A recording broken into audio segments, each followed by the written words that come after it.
This is a tutorial on using Excel to do data processing for your 2.1 investigation. And today I'll be using data from the experiment, the spring mass period experiment.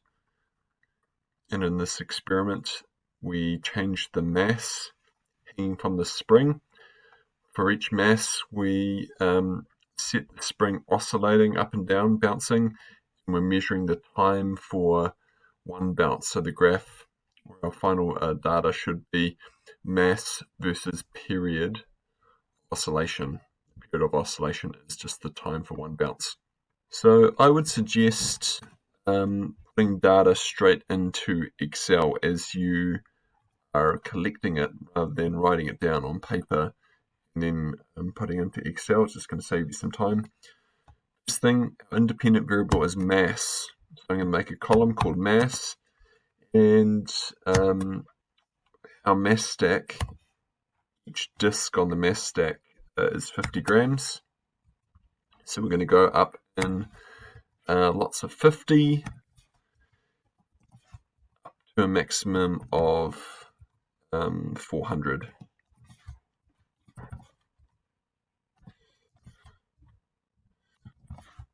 Now, one accuracy improving technique we can do for this experiment is, rather than just timing one bounce down and up and back down again, we can actually time 5 or 10 or even 20 bounces. It's going to be accuracy improving technique. We'll get a more accurate measurement, measuring the time for 10 bounces than we will for one bounce. So we're going to let this oscillate up and down. We're going to start the stopwatch at 0 and then count 10 oscillations, stop on 10. So what we'll actually be measuring here is 10 lots of period. Period is symbol T. So I'm going to write 10T to represent 10 periods. And we're going to do repeating and averaging. So we're going to measure 10 periods once, twice, 3 times, maybe 4 times. So 3 or 4 trials. So I'm going to call this 10T trial 1.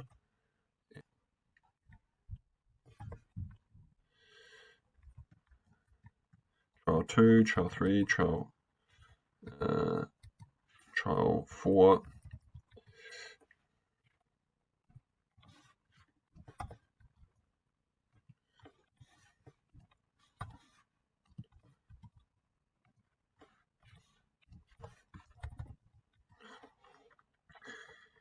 Then we have 4 different columns to measure the period of for 50 grams, 100 grams, 150.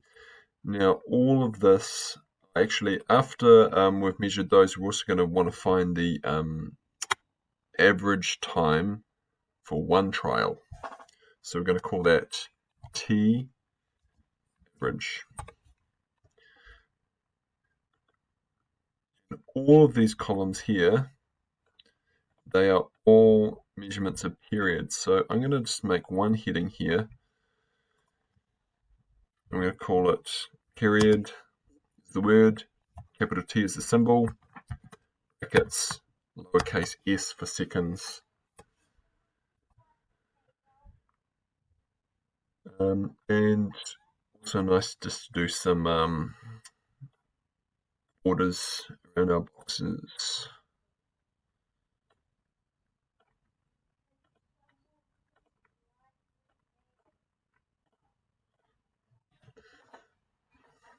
Now we're ready to collect some data.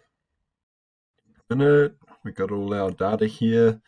So every mass we've measured 10 periods 4 times.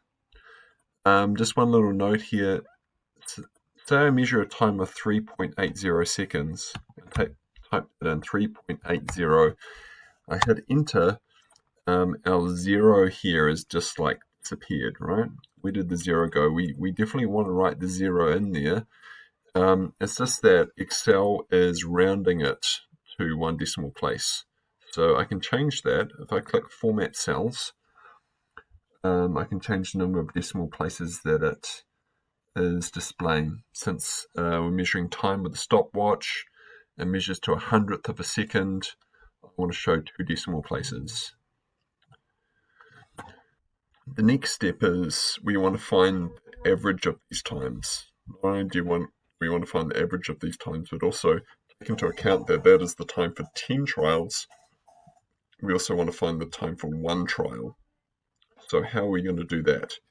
You could do it the old-fashioned way and do all the calculations on a calculator, or you could get Excel to do it for you.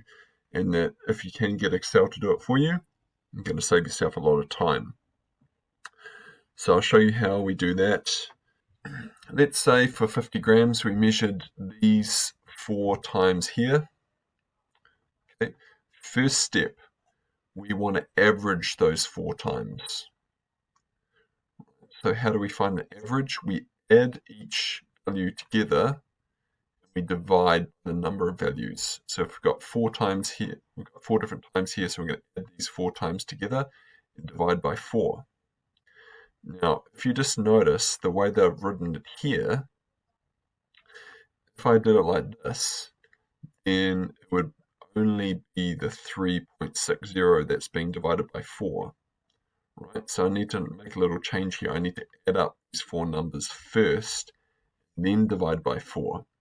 So I need to put some brackets around these numbers.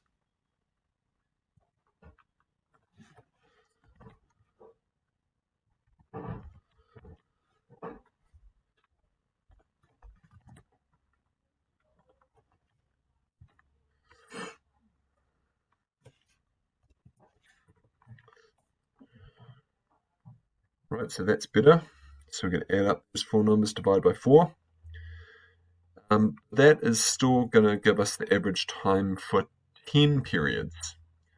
The other thing we want to do is we want to go from the time for 10 periods, which is going to be something around about 3.7 seconds, to the time for 1 period. So we're going to need to divide by 10, because that's the time for 10 periods. The next step, once we've found the average for 10 periods, we just divide that number by 10. So adding the numbers together, divide by 4, and then divide by 10. You can do it this way, but also be aware that dividing by 4 and then dividing by 10 is the same as dividing by 40. So it might be easier just to put in divided by 40.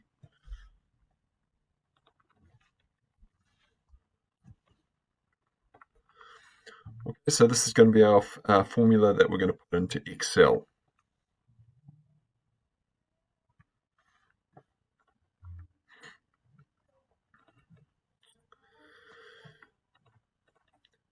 So to put a formula in Excel, you click the cell where you want the answer to go, and you've got to put the equals sign in.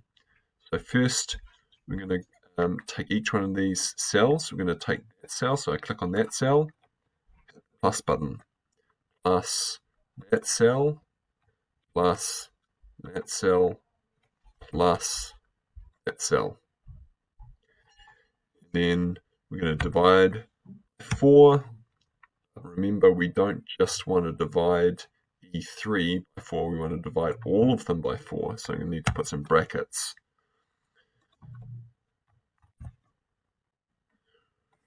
Right, by the way, the reason why it's saying B3 is B3 is the name of the cell where that number is.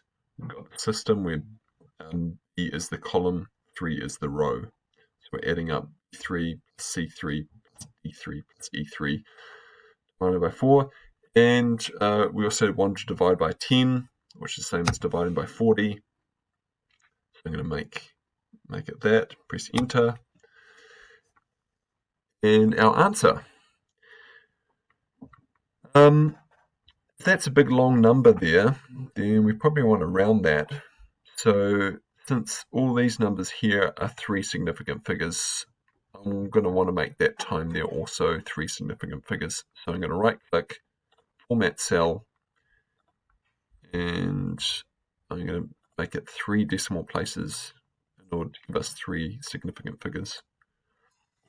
Once I've got that formula, I don't need to type it out in every column. I can actually just copy it down. So I could press Control C and go to each square and then Control V to paste.